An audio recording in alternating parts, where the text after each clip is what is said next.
திண்டுக்கல் மாவட்டம் கொடைக்கானலில் plums, avocado, பிச்சிஸ் உள்ளிட்ட பல்வேறு பழ வகைகள் பல ஏக்கர் கணக்கில் விவசாயம் செய்து பராமரிக்கப்பட்டு வருகிறது. கொடைக்கானலுக்கு வரும் சுற்றுலா பயணிகள் இங்கு விளைவிக்கப்படும் பழ வகைகளை விரும்பி வாங்கி செல்கின்றனர்.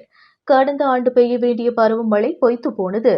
ஆனால் கடந்த ஆண்டு பெய்ய வேண்டிய மழை தாமதமானதால் குளிர் அதிகரித்து இருந்தது.